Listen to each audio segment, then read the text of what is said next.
Geliefdes, hartlik welkom dan vanmôre ook so by die huis van die Here. Kom ons gaan ons voorsang afsluit met Psalm 42.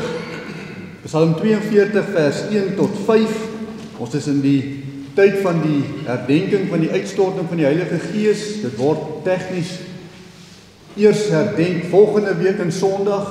Dis 10 dae na die Hemelvaart, maar die kerk het dit so dat ons van Hemelvaart tot by Pinkster dan ook dienste het, spesifiek ook ingerig rondom die voorbereiding om te verstaan waaroor die uitstorting van die Heilige Gees gaan en hoe dit ons elkeen raak na ons lewens.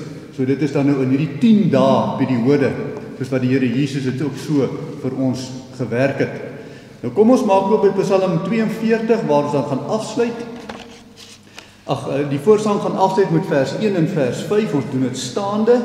Daarna hou ons boekies oop by Gesang 35. Gesang 35 en dan sing ons daar vers 1 en vers 2. Net na die fotum en die seëngroet. Vers 1 en vers 2 van Gesang 35.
slaan my oë op na die berge, waar sal my hulp vandaan kom?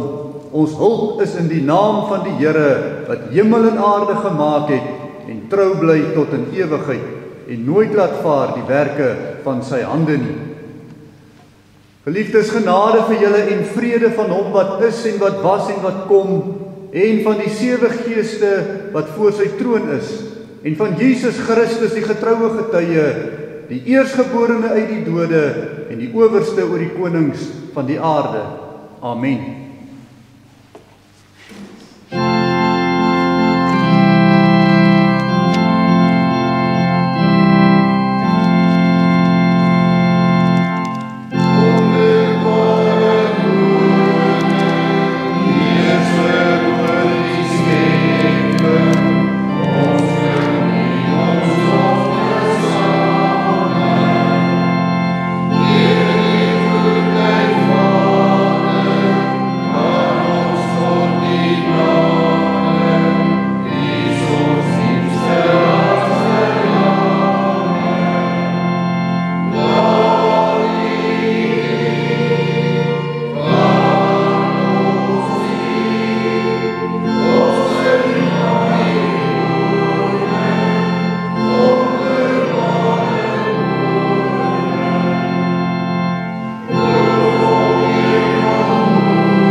Geliefdes, kom ons luister dan na die wet van die Here, soos wat die Here dit vir ons ook laat opteken het in Eksodus hoofstuk 20, die wet as 'n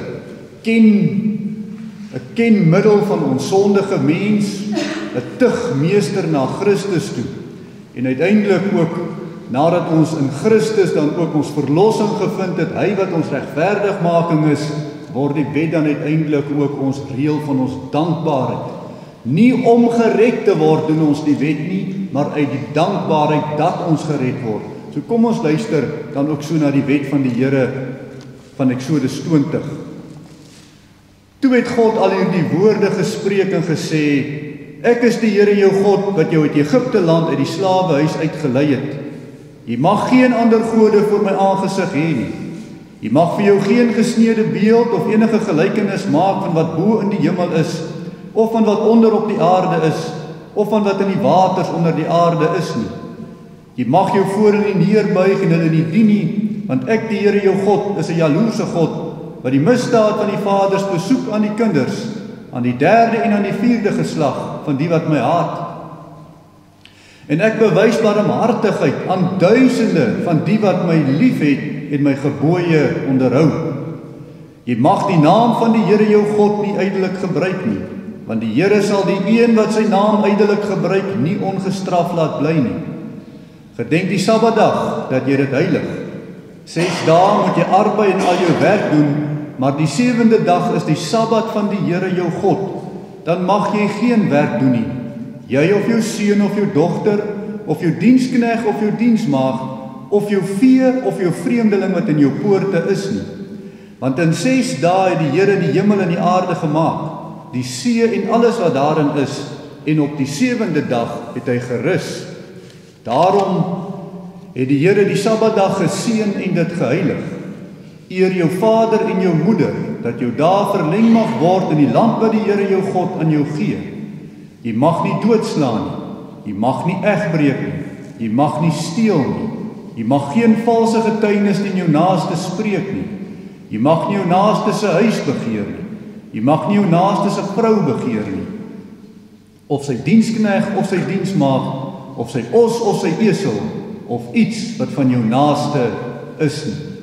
Geliefdes, terwyl ons dan weet, ons is nie by vermoë om die wet en volle na te kom nie omdat ons dit nie sou wou doen nie, maar omdat ons dit nie altyd kan regkry nie. Kom ons bely eerlik ons skuld ook, wanneer ons blaai na Gesang 75, ook met 'n dankbaarheid in ons harte, dat ons weet ons toevlug is in ons Here Jesus Christus, wanneer ons ook in hierdie sonde dalk sou val en struikel. Sing ons vers 1 en vers 2. Gesang 75, vers 1 en vers 2.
Sê die Here vir ons in 1 Tessalonisense 4 vers 7 en 8, want God het ons nie tot onreinheid geroep nie, maar tot heiligmaking.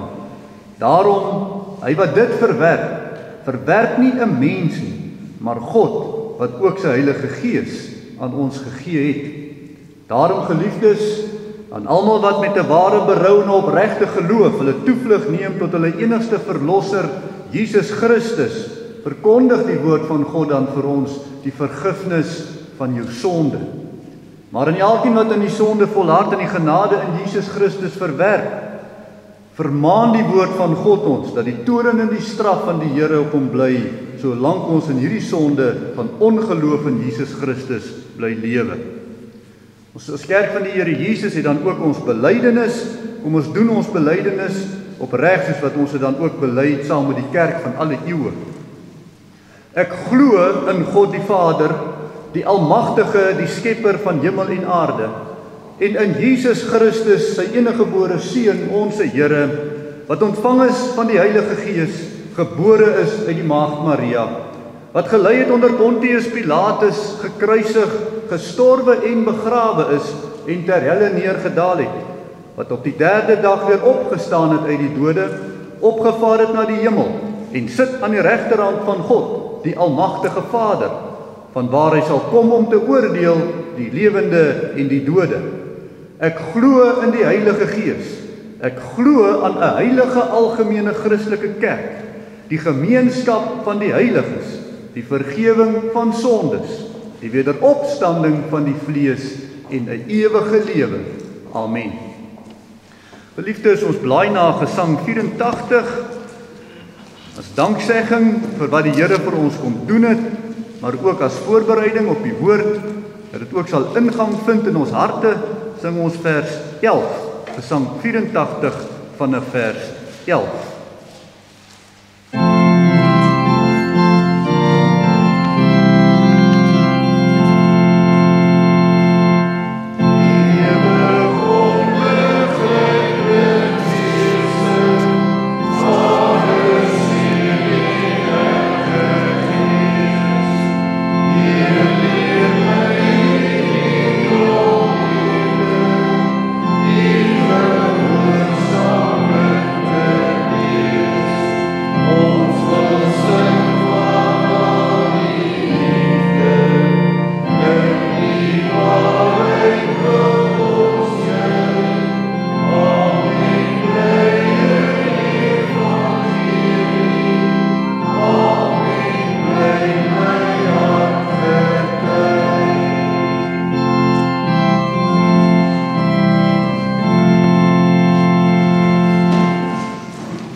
Geliefdes, ons maak die woord van die Here oop vanmôre by Johannes hoofstuk 16.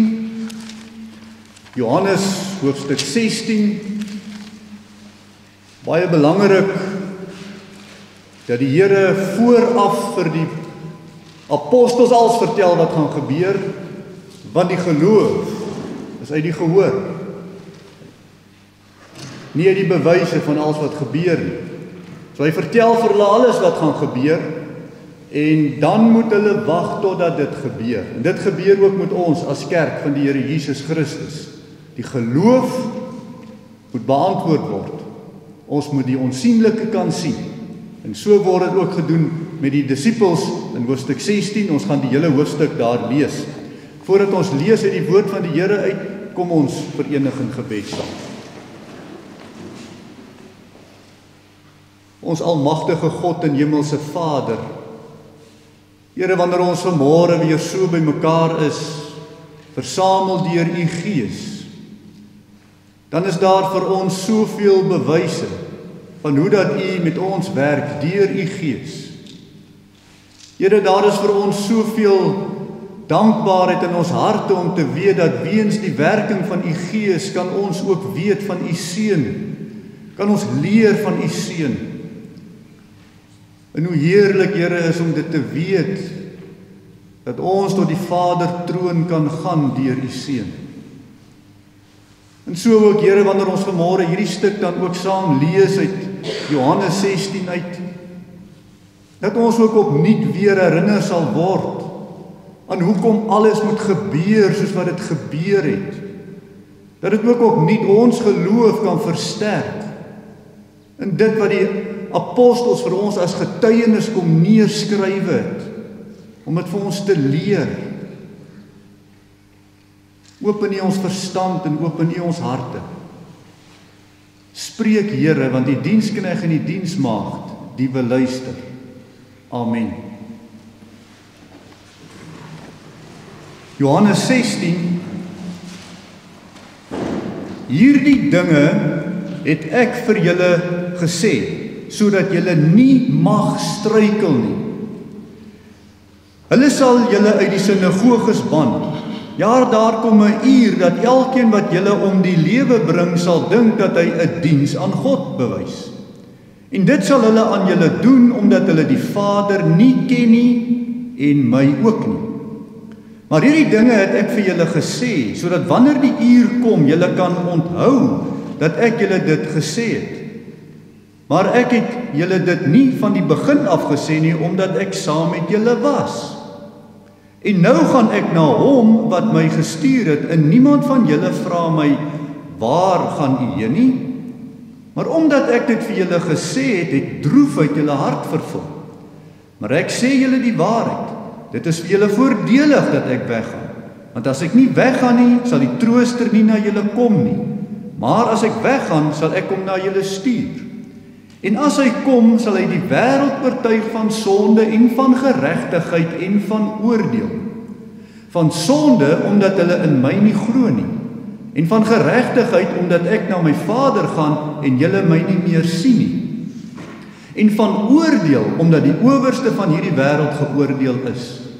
Nog baie dinge het ek om aan julle te sê, maar julle kan dit nou nie dra nie. Maar wanneer hy gekom het, die Gees van die waarheid, sal hy julle in die hele waarheid lei, want hy sal nie uit homself spreek nie, maar alles wat hy hoor, sal hy spreek en die toekomstige dinge aan julle verkondig. Hy sal my verheerlik, omdat hy dit sal neem uit wat aan my behoort en aan julle verkondig. Alles wat die Vader het, is myne. Daarom het ek gesê dat hy dit sal neem wat aan my behoort en aan julle verkondig. 'n klein tydjie en julle sal my nie sien nie, en weer 'n klein tydjie en julle sal my sien, omdat ek na my Vader gaan. Sommige van sy disippels het toe onder mekaar gevra, wat is dit wat hy vir ons sê, 'n klein tydjie en julle sal my sien, en weer 'n klein tydjie en julle sal my, verskoning, 'n klein tydjie en julle sal my nie, verskoning, ek lees net weer vers 17, sommige van sy disippels het toe onder mekaar gevra, wat is dit wat hy vir ons sê? 'n klein tydjie en julle sien my nie, en weer 'n klein tydjie en julle sal my sien en ek gaan na die Vader. Hulle het dan gevra, wat is dit wat hy sê, 'n klein tydjie? Ons weet nie wat hy sê nie. En Jesus het gemerk dat hulle hom wou vra en hy sê vir hulle, ondervra julle mekaar daaroor dat ek gesê het 'n klein tydjie en julle sal my nie sien nie en weer 'n klein tydjie en julle sal my sien. Voorwaar, ek sê vir julle, julle sal ween en rou bedryf, maar die wêreld sal bly wees. En julle sal bedroef wees, maar julle droefheid sal in blydskap verander. 'n Vroue droefheid wanneer sy baar, omdat haar uur gekom het. Maar wanneer die kleintjie gebore is, dink sy nie meer aan haar benoudheid nie, om die blydskap dat 'n mens in die wêreld gebore is. Julle het dan ook nou droefheid, maar ek sal julle weer sien en julle hart sal bly word en niemand neem julle blydskap van julle weg nie. En in daardie dag sal julle my niks vra nie. Voorwaar, ek sê vir julle, alles wat julle die Vader sal vra in my naam, sal hy julle gee. Tot nou toe het julle niks in my naam gevra nie. Bid en julle sal ontvang, sodat julle blydskap volkome kan wees.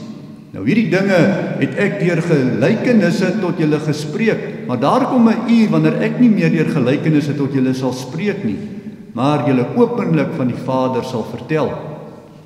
En daardie dag sal julle in my naam bid en ek sê vir julle dat ek die Vader aangaande julle sal vra, verskoning vers 26, en daardie dag sal julle in my naam bid en ek sal nie vir julle dat ek die Vader en ek sê nie vir julle dat ek die Vader aangaande julle sal vra nie, want die Vader self het julle lief, omdat julle my lief gehad en geglo het dat ek van God uitgegaan het. Ek het van die Vader uitgegaan en in die wêreld gekom. Weer verlaat ek die wêreld en gaan na my Vader. Sy disippels sê vir hom, kyk, nou spreek u ronduit en gebruik geen gelykenisse nie. Nou weet ons dat u alles weet en nie nodig het dat iemand u iets vra nie. Daarom glo ons dat u van God uitgegaan het. En Jesus antwoord hulle, glo julle nou? Kyk, die uur kom en het nou gekom dat julle uitmekaar gejaag sal word. Elkeen na sy eie toe en my alleen sal laat. Tog is ek nie alleen nie, omdat die Vader met my is. Dit het ek vir julle gesê, dat julle in my vrede kan hê. In die wêreld sal julle verdrukking hê, maar hou goeie moed, ek het die wêreld oorwin. Nou geliefdes in die Here Jesus Christus, die gedeelte of die teksgedeelte wat ons miskien kan klem op plaas is vers 13, alhoewel die hele gedeelte eintlik saampraat om 'n hele begrip oor te dra van die werking van die Heilige Gees, gaan ons net vers 13 op klem plaas. Maar wanneer hy gekom het, die Gees van die waarheid, sal hy julle in die hele waarheid lei, want hy sal nie uit homself spreek nie, maar alles wat hy hoor, sal hy spreek en die toekomstige dinge aan julle verkondig. En dan vers 14 is weer die woord verkondig en vers 15 is dan weer die woord verkondig. Nou geliefdes in die Here Jesus Christus, in ons geleesde gedeelte is die Here Jesus besig om sy disippels voor te berei op dit wat nou gaan volg. Sy arrestasie, sy kruisdood, sy dood in die graf, sy begrafnis, sy opstanding, sy hemelvaart en die uitstorting van die Heilige Gees. Die hele heilsorde van Christus se koms na die aarde toe, verduidelik hy vir hulle in hierdie hoofstuk 16. Hy vat alles saam.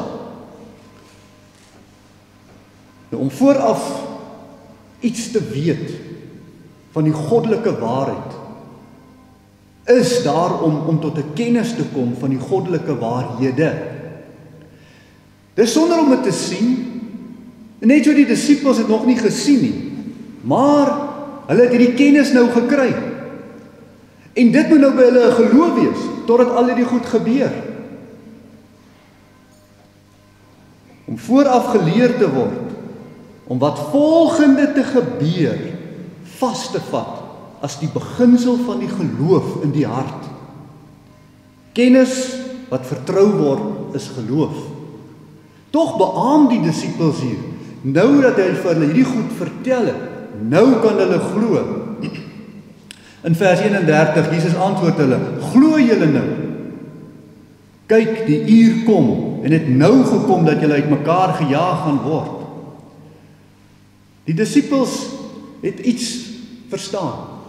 Wanneer hulle ook vir hom sê, dit is so, u het gekom van die Vader af, en ek het van die Vader uitgegaan, vers 28, en in die wêreld gekom, weer verlaat ek die wêreld en gaan na my Vader, en dan antwoord die disippels met die geloofsantwoord, vers 30, nou weet ons, dat u alles weet, en nie nodig het dat iemand u iets vra nie, daarom glo ons, dat u van God uitgegaan het.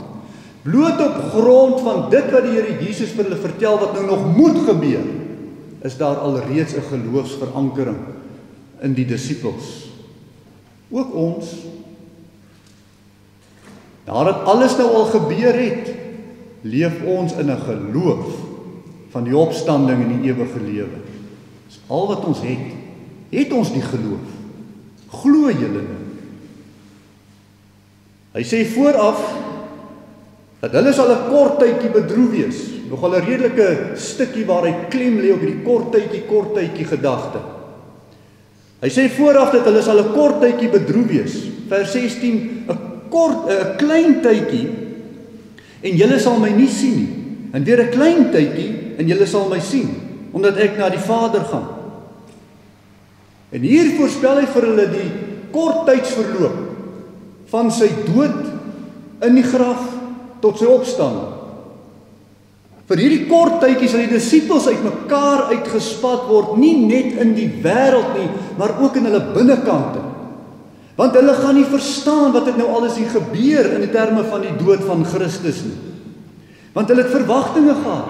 Hulle het 'n leermeester wat vir hulle dinge vertel het waarvan hulle die koninkryk van die hemele min of meer kon gesien het al. En hier gaan hy dood. Uit mekaar uitgeruk, alle aspirasies, alles is weg. Want die leermeester is nou dood. Dis 'n kort tydjie van groot droefheid, waar hulle hom nie sien nie, want hy's in die graf. Volgens vers 20 sal hulle ween en hulle sal rou bedryf. Maar sê die Here, die droefheid sal in blydskap verander word. Na sy opstanding vir 'n kort tydjie sal hulle hom weer sien. En ons het dit geleer as die 40 dae na sy opstanding, wat hy weer vir hulle kom preek het en gewys het, hy het sy liggaam terug. Sy liggaam en sy siel is verenig. Hy's weer die mens. Na sy opstanding vir 'n kort tydjie sien hulle hom dan weer. En dan gaan hulle bly wees. Hulle gaan bly wees om hom weer te sien. Maar sal aanvanklik baie sukkel om 'n greep te kry. Nou hoekom? Tog bely hulle, u het gekom van die Vader af en u gaan weer terug na die Vader toe, maar hulle gaan in die tydjie nie verstaan. Nou moet hy nou weer weggaan. Weer verwarring. Maar daar is blydskap. Maar eers by die hemelvaart, daar lees ons, is hulle blydskap volkome. Nou is hulle baie bly. Want u sien, geliefdes, die waarheid maak vry. Dit troos en dit gee innerlike blydskap. Om in 'n leuen te leef en in 'n verwondering van dinge en 'n onsekerheid is geen blydskap in die hart van enige mens nie. Want uiteindelik sit ons almal met hierdie groot menslike vraag oor lewe en dood. Die groot menslike vraag in hierdie sondebedorwe wêreld. Hoe meer 'n mens van hierdie wêreld leer, hoe dieper tref hierdie vraag in 'n mens se hart. Is dit die moeite werd om in hierdie sondige, bose wêreld gebore te word en dood te gaan? Dis die diepste vraag in elke mens se hart. Dis die stryd waarmee jy elke dag te doen het. Is dit die moeite werd om in hierdie sondige wêreld so aan te karring? Is dit nou nog enigstens die moeite werd as jy weet jy gaan sterf? 'n Groot werklikheid. In die hemelvaart het die mens na geboorte, na liggaam en siel 'n ewige hoop. 'n antwoord op die vraag. En dit is wat die disippels ook aanskou en wat hulle toe nou later sou aanskou. En dis hoekom die blydskap so oorweldigend is. Vergelyk hy hierdie blydskap interessant met 'n vrou wat juis ook geboorte gee tot die lewe toe. Dit is so. Met smarte sal die vrou kinders in die wêreld bring. Want daar's 'n dubbele probleem. Aan die een kant is dit die begin van 'n nuwe lewe, maar weens die sondige val aan die ander kant, die einde van die lewe is alreeds ook in sig. Swaar. Maar nou is daar 'n ander blydskap. 'n Blydskap dat die geboorte is nie meer verniet nie. Dis die moeite werd. Want selfs na die dood is daar 'n ewige lewe na liggaam en siel. En om dit te kon aanskou vir die disippels is 'n absolute antwoord op hulle hele hartse vraag.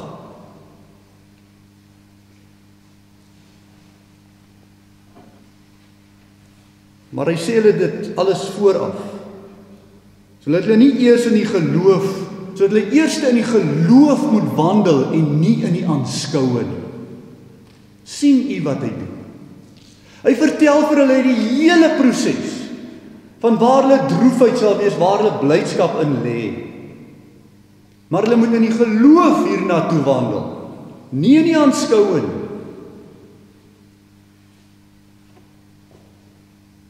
Geloof is 'n beter leerskool, want 'n geloof skep 'n hoop en 'n verwagting in die hart. En sonder daardie hoop en daardie verwagting het ons nie lus vir vandag nie. Het ons nie lus vir môre nie. Oorweldig die krisisvraag van sonde en oordeel 'n mens se hart. Geloof is 'n beter leerskool, ook vir ons wat vandag op aarde lewe. Ons moet in die geloof en die verwagting kan leef. Om te weet hierdie geloof is ons getroos weens die geloof wat 'n werklikheid is en nie net 'n menslike illusie nie. Ons moet eers glo, want uit hierdie geloof uit word ons lewens ingerig in 'n hoop. En hierdie hoop wat ons lewens inrig straal tog uit ons lewens uit na vore. Daarom is geloof en hoop so belangrike dele van die menslike lewe. En wanneer die disippels hierdie dinge sien gebeur voor hulle, dan het hulle die antwoord op alles. Hulle kan maar sterf in Christus. Hulle kan maar leef in Christus. Daarom moet die Heilige Gees ons leer van hierdie geloof. En dit is dan waar die Here Jesus in hoofstuk 16 die klem op wil plaas. Wanneer die Heilige Gees kom, is hy die een wat julle hierdie goed moet leer. Ten diepste hierdie goed vir julle moet leer. En daarom kan ons miskien dit om dit bietjie af te breek hierdie gedeelte drie punte vat. Die Heilige Gees werk die geloof deur middele. Die Heilige Gees werk ons geloof deur middele om vir ons in hierdie diepte van hierdie waarheid van God in te bring. Die eerste middel wat hy gebruik, die Gees van God, is die woord van God. Die tweede middel wat hy gebruik in hierdie gedeelte wat hier uitkom, is gebede.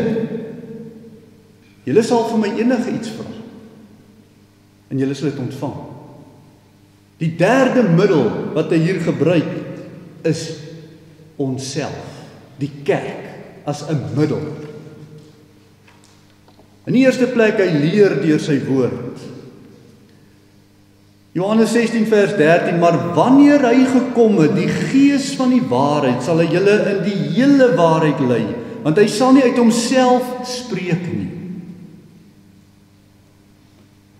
Maar alles wat hy hoor, sal hy spreek en die toekomstige dinge aan julle verkondig. Nou geliefdes, ook ons geloof word uiteindelik vooraf bepaal deur wat ons ken en wat ons weet en wat ons leer aangaande God.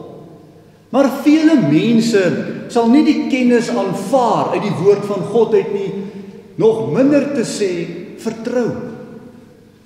Ja, jy kan die hele wêreld gaan vertel, maar as die wêreld nie van innerlik, van binne af, die moontlikheid het om te vertrou in hierdie waarheid nie, is dit nie geloof by die wêreld nie.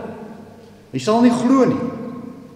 En dit is juis hierdie ongeloof waarin die kerk in 'n geweldige konflik staan om hierdie goed vir die wêreld te vertel, maar die wêreld eerder draai na 'n vyand toe.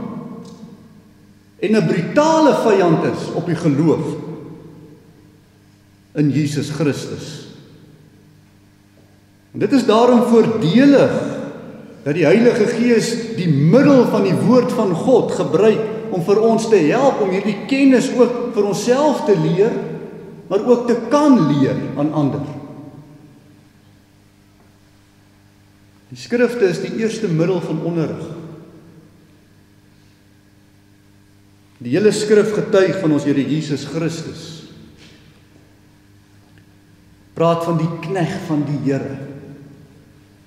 In Johannes 16 vers 8 het ons gelees, en as hy kom, sal hy die wêreld oortuig van sonde en van geregtigheid en van oordeel. En dit is belangrik, want wie van die wêreldse mense, of hulle glo in Christus of nie, is nie bewus van die feit van die gevallendheid van die mens nie. Almal moet sterf. Daar is 'n oortuiging van sonde, van geregtigheid en kwaad. Natuurlik sal die mens in die wêreld homself verontskuldig in sy sonde.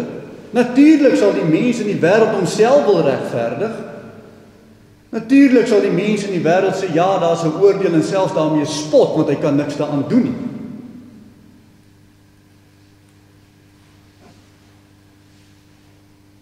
Jy sien, geliefdes, om oortuig te wees is belangrik. Jy kan nie skrifte goed ken, kan nie skrifte vir 'n mens leer, en daar's mense wat dit kan resiteer, teksversies na mekaar, selfs dele van die Bybel kan resiteer. Maar die oortuiging waarvan hier gepraat word in hierdie gedeelte, is die vertroue in wat jy leer. Die oortuiging van die werking is die werking van die Gees in die hart. Nie almal sal oortuig word van die kennis van die woord van God nie. Die skrifte leer ons dat Christus beloof is en dat hy vir ons sonde skuld sal kom wegneem, daai sonde verlossing, en dat hy vir ons die geregtigheid voor God sal wees. Ons glo in hom as ons geregtigheid. En dat hy ook die oordeel van ons sal wegwerp, want hy het die oordeel op hom geneem. Om dit te vertrou verg die Heilige Gees se inwerking. Kennis van die skrifte. Dit word lankal in die skrifte vir ons geleer. Ons moet dit glo. Psalm 119 vers 160, die hele inhoud van u woord is waarheid, en al u regverdige verordeninge is tot in ewigheid. Die Ou Testament getuig van Christus. Vele plekke in die Ou Testament word daar vir ons uitdruklik gesê hoe dat die Heilige Gees daar gewerk het. Die Gees wat uitgestort is by Pinkster is nie iets anderster Gees as die Gees wat in die Bybel gewerk het nie. Die Gees van God wat teenwoordig was by die skepping nie. Die Gees van God wat in Rigters ook daarop Salomo gaan rus het nie, of die Bybelfigure nie, die profete in die Ou Testament nie. Dis dieselfde Gees. Die Gees wat Joël sou voorspel wat uitgestort sal word in hierdie tye nie. Dis 'n nuwe Gees en 'n nuwe openbaring in die Nuwe Testament nie. Dis dieselfde ou Gees, verstoning in die terme van die Ou Testament Gees. Selfde Gees in die Ou Testament wat uitgestort is in die kerk, wat die Ou Testament profete gelei het om die woord van God vir ons daar te stel, die skrifte daar te stel, waaruit die Gees van God leer. Maar selfs die Here Jesus, toe hy op aarde was, het hy die Bybel gebruik, die geskrifte gebruik om te leer en te onderrig. Hy het nie met 'n nuwe lering gekom nie. Hy het dit verklaar. Dieselfde Gees. 2 Petrus 1 vers 21. Want geen profesie is ooit deur die wil van 'n mens voortgebring nie, maar deur die Heilige Gees gedrywe, het die heilige mense van God gespreek. Dawid wat sê in 2 Samuel 23 vers 2, die Ou Testament, Die Gees van die Here spreek in my en sy woord is op my tong. Waarom wil mense van die Nuwe Testament, die Gees en die Heilige Gees iets maak wat nie eers ooreen wil stem met die Ou Testament nie? Dis omdat hulle nie die geskrifte ken nie. En nie weet hoe dat die Heilige Gees nog altyd werksaam was nie. Ons moet nie dink dat die Heilige Gees eers werksaam begin raak het by die uitstorting op die Pinkstertyd van Handelinge nie. Jesegiel 11 vers 5 in die Ou Testament. Toe val die Gees van die Here op my en hy sê vir my, spreek, so sê die Here. Die Ou Testament geskrifte getuig van Christus. Deur dieselfde Gees waardeur die profete geprofeteer het in die Ou Testament. So sê Lukas 24 vers 44 en 45 en hy sê vir hulle, dit is die woorde wat ek met julle gespreek het toe ek nog by julle was, dat alles wat oor my geskrywe is in die wet van Moses en die profete en die psalms vervul moet word. Toe open hy hulle verstand om die skrifte te verstaan. Die Heilige Gees sal kom getuig van Jesus Christus en hy sal die middel van die skrif daarvoor gebruik. Geliefdes, ons moet oppas in die tyd waarin ons lewe, dat mense nuwe openbaringe uitdink wat nie gekoppel is aan die woord van God nie, want die Heilige Gees werk middelik deur die woord van God. Soos Christus in vers 14 stel, hy sal my verheerlik, omdat hy dit sal neem uit wat aan my behoort en aan julle verkondig. Die woord van God is die woord van Christus. Hy is die vleesgeworde woord en die Heilige Gees sal vir ons die woord laat bekend maak om Christus te leer ken van die begin tot die einde van sy Bybel, van die skrifte. Net die Heilige Gees is daardie kandelaar, daardie lig wanneer ons die Bybel leer. Dit is dan die betekenis dat die Heilige Gees die woord wat aan Christus behoort as 'n middel gebruik om Christus in ons harte te verkondig, waardeur ons ook die middel van die skrif gebruik om dit aan iemand anders te verkondig. Die woord van God. Nooit sonder die woord van God nie. Dit bly die middel van die Heilige Gees. En daarin het ons 'n ander probleem. Wanneer ons hierdie woordverkondiging doen, gaan ons niemand oortuig van niks nie. Die wêreld gaan nie oortuig word omdat ons vir die wêreld sê wat ons glo nie. Daarom, hy werk middelik deur gebede. Die Heilige Gees werk deur gebede. Johannes 16 vers 23 en 24, voorwaar ek sê vir julle, alles wat julle die Vader sal vra in my naam sal hy julle gee. Tot nou toe het julle niks in my naam gevra.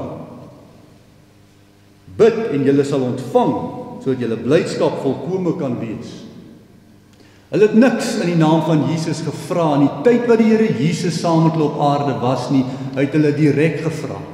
Of hulle het hom direk gevra. Hy was dan by hulle. Maar wanneer hy weggaan, moet hulle in sy naam vra. Geliefdes, ons ontvang die Gees, waarin die Gees dan ook vir ons leer om te bid. 'n Gebed. Gebed werk ook ons geloofsvertroue. Voor die hemelvaart stel die Here Jesus, tot nou toe het julle niks in my naam gevra nie. Die Here Jesus stel vir hulle uitdruklik dat hulle nog nie in die naam van die Here bid tot die Vader nie, omdat hy by hulle is, maar wanneer hy in die hemel is, gaan hulle deur hom moet bid. Eers wanneer hy na sy liggaam gaan opvaar, gaan hy hierdie orde kom regstel. Hy gaan afwesig wees na die liggaam, maar in hulle teenwoordigheid deur sy Gees. Dan gaan die Gees hulle leer om te bid in die naam van Jesus Christus. Die een wat vir hulle leermeester ook is op die aarde, of was op die aarde, is nou in die hemel. Want sy liggaam is nou in die hemel voor die troon van God. Daar neem hy die regterstoel in. En ons moet dit verstaan. dat ons kan nie gaan tot die allerheiligste troon van God, as dit nie deur Jesus Christus is nie. Dit was nog altyd in die Ou Testament ook die reël van die hoëpriester. Die volk mag nie in die allerheiligste ingegaan het nie, maar deur 'n hoëpriester. Daarom moet die liggaam van Christus opgeneem word na die hemel, om sy plek in te neem as daardie middelaar hoëpriester tussen ons en God.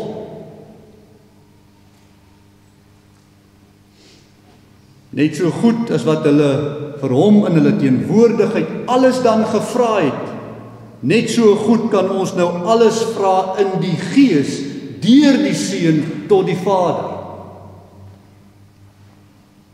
Dis vir ons voordelig dat hy na die hemel toe gaan en dat die trooster vir ons gegee word. Daar staan nie dat ons deur gebede enige aardse dinge vir hom kan vra en dit dan kan verkry nie. Dit is nie wat hy daar sê nie. Dit gaan oor die leermeester-leerlingskap. Die disippels as die leerlinge het 'n leermeester by hulle altyd gehad in die tyd wat hulle op die aarde geloop het saam met hom. Hulle kon enige tyd na hom toe gaan om vir hom te vra oor die dinge van die koninkryk van God. Leer vir ons wat hierdie dinge beteken. Moenie met ons in gelykenisse praat nie, sê dit vir ons reguit. En dan sê hulle ook vir hom in 'n gedeelte hier, dankie dat u nou reguit met ons praat, en nie meer deur gelykenisse.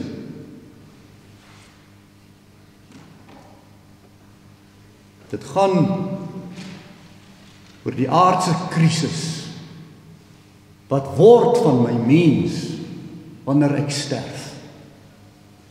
En al hierdie goeders is vir hulle verbind tot die hemelryk, waarin die mens verblind geraak het deur die sonde en die onreg en die oordeel wat oor ons lê. Maar die Heilige Gees maak dit vir ons moontlik om nou vir God die Vader, vir die Here Jesus direk te kan vra. Uit die allerheiligdom van God die Vader uit om ons te leer op hierdie aarde, om ons te troos op hierdie aarde, in hierdie stryd waarin ons onsself bevind.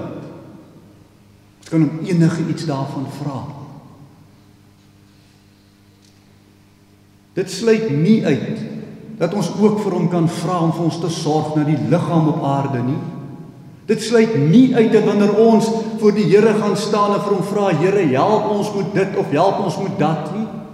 Want ook die kerk op aarde word na die natuur en na die materiële aan mekaar gehou deur die voorsienigheid van God. Maar hierdie alles vra wat die Here Jesus hiervan praat, is dat hulle is bang, hulle verloor hulle leermeester wat vir hulle alles kan verduidelik. En hy troos hulle daarmee en sê, julle gaan my nie verloor nie. Nou kan julle in my naam alles vra wat julle wil weet, deur die Gees wat in julle harte kom woon. Wat 'n troos. Die Heilige Gees gebruik die woord van God om ons te onderrig. Maar alles wat ons nie verstaan uit die woord van die Here uit nie, kan ons hom vra. En hy sal dit vir ons leer in die naam van Jesus Christus. Dis 'n blydskap wat volkome is wanneer ons iets leer aangaande God die Vader. Die waarheid maak ons daarin vry. Die saligheid in Jesus Christus. En daarom, omdat Christus aan die regterhand van God gaan sit het, is dit dan nou ook in die Gees, deur die Seun tot die Vader, wat ons dan bid. Die gebed is ook die Heilige Gees se middel tot onderrig in die sonde, geregtigheid en oordeel deur Christus. So ken ons en vertrou ons dat hy ons sondeskuld vergewe het. Dat hy ons geregtigheid is voor God die Vader, want hy is in die hemel. Dat hy ook vir ons die vryspraak is vir die komende oordeel van God. Hierdie blydskap hou ons as kinders van die Here tevrede en gelukkig. In Johannes 2 vers 1, my kinders, ek skryf hierdie dinge aan julle, dat julle nie moet sondig nie. En as iemand gesondig het, Ons het 'n voorspraak by die Vader, Jesus Christus die regverdige. Dis tot ons voordeel dat hy in die hemel is, na sy liggaam. Die derde middel van die Heilige Gees is daarom onsself. Geliefdes, die Here maak dit vir die disippels in hierdie gedeelte baie duidelik. Hulle gaan gehaat word, hulle gaan agterbly op hierdie aarde, hulle gaan gehaat word. Hy maak dit vir hulle duidelik, die rede hoekom hulle gehaat gaan word, is omdat hulle instrumente gaan wees deur die Gees van God, om hierdie waarheid te leef en uit te leef. Maar die wêreld gaan dit nie verdra nie, want hulle kan dit nie verstaan nie, hulle gaan dit nie vertrou nie. Die heilswerk van Christus, wat hy gedoen het, is baie groot. En wanneer hy dan ook vir ons hierdie waarheid deur sy woord in Jesus Christus bekend maak in ons harte, wanneer hy ook vir ons die gebede gee om nog meer daarvan te leer en ons groei in hierdie heiligmaking, in hierdie regverdigmaking van ons Here Jesus Christus, in hierdie kennis van die Here, verander dit jou lewe. Dit verander jou uitkyk op die lewe. En wanneer jy weer oplet in die wêreld daar buite, dan ervaar jy 'n vyandskap wat jy nie verstaan nie. Jy moet niemand oorlog verklaar nie, maar jy dink anders. Jy tree anders op. Jy word nie verdra nie en jy weet nie hoekom nie. Want die kennis en die vertroue in die Here Jesus Christus verander jou hart. En die verandering speel voort uit jou lewe uit. Deur jou liggaam, deur jou optrede, deur jou gedrag, deur jou beginsels in jou lewe wat vasgelê raak, waaruit jy nie kan beweeg nie.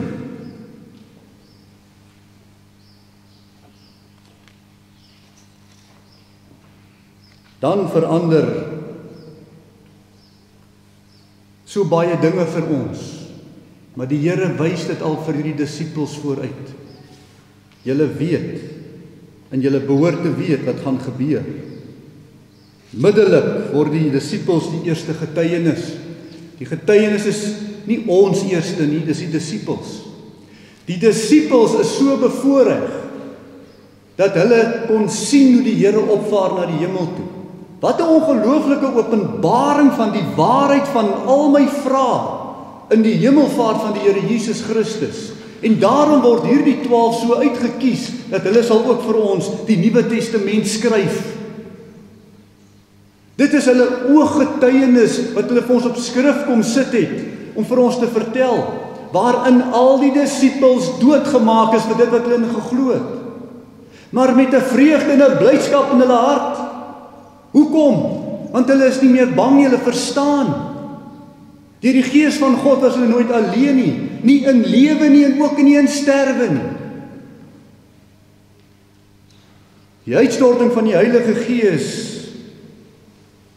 is so groot. U sien, geliefdes, ons moet nie bid en vra dat die Heilige Gees met elke Pinkster uitgestort word. Hy is klaar uitgestort, soos wat Christus eenmal gesterf het, eenmal opgestaan het, eenmal opgevaar het na die hemel, is die Heilige Gees eenmal uitgestort. Nee, wat ons nodig het, is dat ons nader aan hom moet groei, nie hy nader aan ons moet kom nie, ons het hom klaar. Hoe meer ons aan hierdie waarhede van God en die werklikhede van God blootgestel word deur die onderrig van die Heilige Gees, hoe nader moet ons aan hom groei. Daar moet nie meer van hom uitgestort word nie, hy moet meer van ons kry. Kry hy meer van ons? Groei ons geloof so?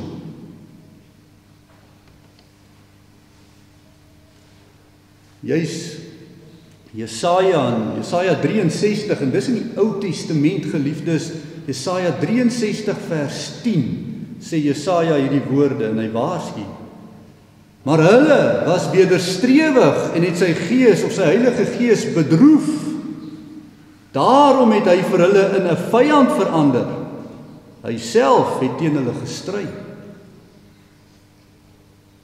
Wat maak ons met die uitstorting van die Heilige Gees in ons harte?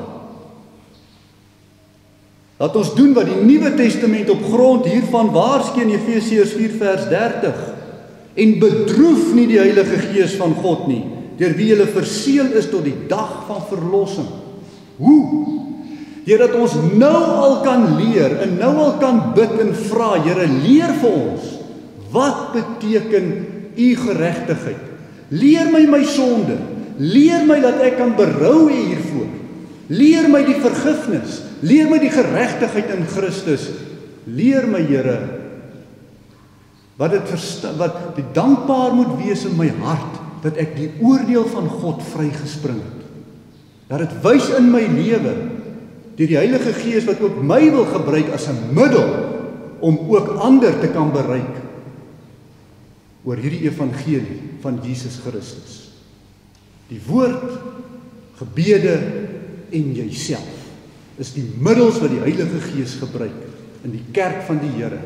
Mag die kerk dit ook so na buite uitstraal. Amen. Kom ons bid saam. Ons almagtige God en hemelse Vader, Here, ons wil vir u kom dankie sê, dat u al hierdie dinge so vooraf vir ons neergesit het. U dit so bepaal. Dis binne u raad. En ons is nie uitgesluit in hierdie raadsplan van u nie. Dis so groot. Van die begin van die skepping tot die einde is al hierdie goed so beplan sodat u lewens kan red. En die kerk ook kan gebruik as 'n middel hiertoe. Here, maar ons in ons aardse worstelinge en struikelinge, Here, val so maklik. Vergewe ons waar ons u Gees so bedroef. Nie die woord bestudeer nie. Nie nuuskierig is genoeg om vir u te vra, Here, breek vir ons hierdie woord oop dat ons dit kan verstaan nie. Nie genoeg krag in ons harte of motivering om ook uit te gaan en vir ander te kan sê, hoe werk hierdie goed nie. Mag ons daarmee selfs begin het in ons eie huise, ons eie huisgesinne. Dat ons hierin ook, Here, 'n nuwe geslag kan grootmaak van jong kinders om hierdie goeders te leer en te verstaan. Maar Here, alles is in u hand. Die kennis is beskikbaar. Maar die vertroue, Here, werk deur u Gees. Ons kan net bid vir ons kerk. Ons kan daarom ook net bid vir ons huisgesinne, ons ouers, ons kinders. Ons kan daarom ook net bid vir ons volk. En vra, Here, dat u deur u Gees vaardig sal wees om ons mense te kry om nader na u toe te trek. Dat ons nie sal dink u is afwesig nie, maar dat ons sal besef hoe ons afwesig is aan u. Dis ons wat wegtrek, nie u nie.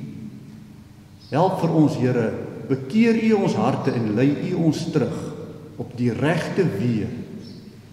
Ons vra dit alles in Jesus naam. Amen. Geliefdes, die Here op sy troon, Psalm 48 is dan ook 'n heerlike psalm om ook die lofprysing vir die Here te gee.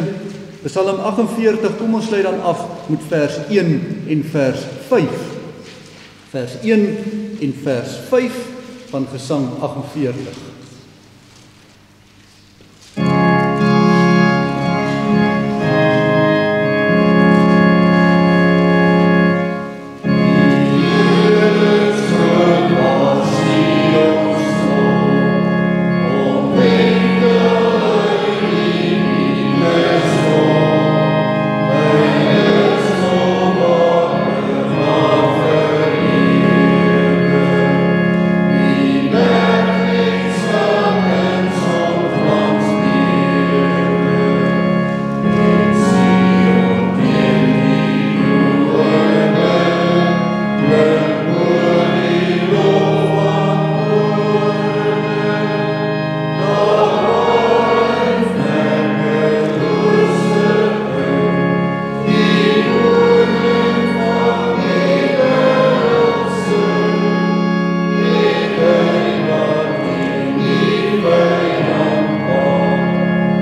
ontvang dan nou die seën van die Here en gaan ook so in sy vrede. Die Here sal jou seën en jou behoed. Die Here sal sy aangesig oor jou laat skyn en jou genadig wees. Die Here sal sy aangesig oor jou verhef en aan jou sy vrede gee. Amen.